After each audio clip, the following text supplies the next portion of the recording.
Hello, Over Rob here again, and we're at EGX, and I'm here with Matthew with Override Mech City Brawl. That's a long title, but what is it?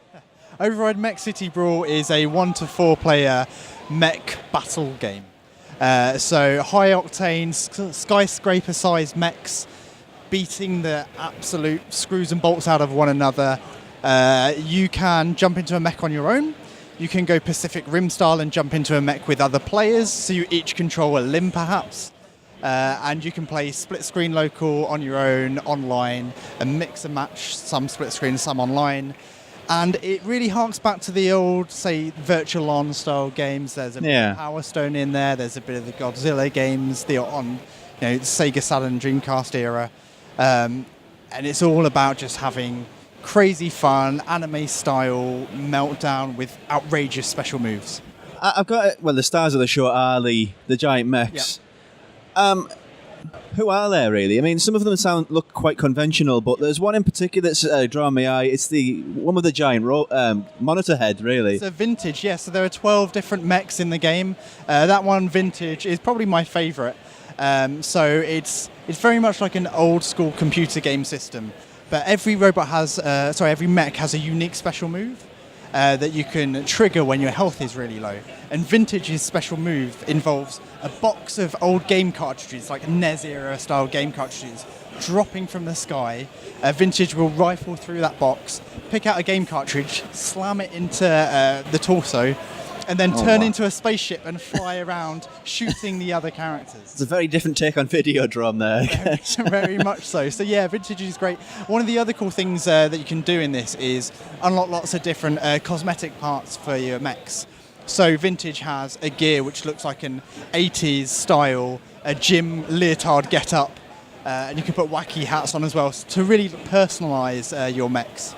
One of the things that I particularly like about it, is striking, is it has all these different styles. Is there a degree of sort of trying to cross a lot of different inspirations rather than just here is a load of mech, or here is a load of kaiju, or here is a load of thing? Yeah, totally. We want to kind of have all of that in there, so people can choose kind of what inspiration they want to play as.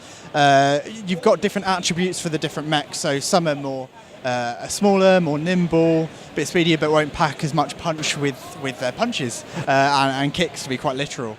And then you've got the typical Godzilla-style hulking, massive behemoths who, it'll take longer to swing that claw, but when they land that hit, it's going to do a lot of damage. So there's a degree of every character plays differently? Yeah, very much so. So every character plays a little bit differently. Controls are all the same, but the special moves will be different, the ultimate moves will be different.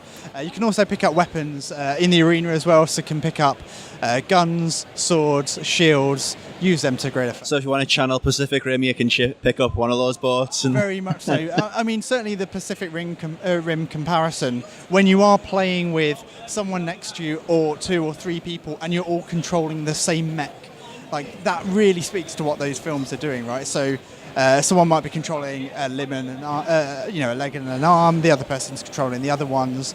It's a good party experience. It's also a good way to ruin friendships if you take your gaming very seriously. It's interesting that you're taking 2 very different approaches. The multiplayer, there's the I'm going to fight you, here we are, like multiplayer fighting, and the competitive aspect of being in a mech and controlling it together.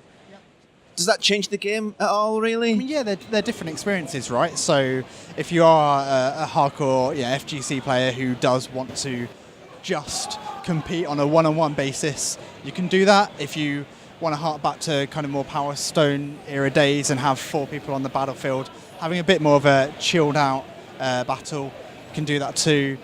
You want to do co-op with a friend where you're both kind of just playing purely to have a laugh, or maybe you want to be competitive and try and play it co-op in the same mech. You can try that. And does it have any sort of systems in place if you wanted to really be competitive?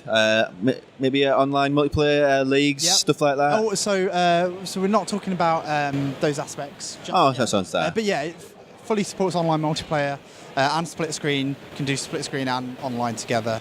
And we expect. I mean, we're seeing at the show a lot of people being very competitive, coming back time after time after time to kind of continue to one-up their friends as they play it. So we feel that when this comes out, we're going to see a lot of people finding which mech suits them best and just wanting to dominate those online. It looks fantastic, I can't lie. What formats is that going to be on, and when? It's PlayStation 4, Xbox One and PC, and it's coming out 4th of December. Yeah, I mean, I kind of wish it was running behind me right now, just to point out some of the craziness that's going on.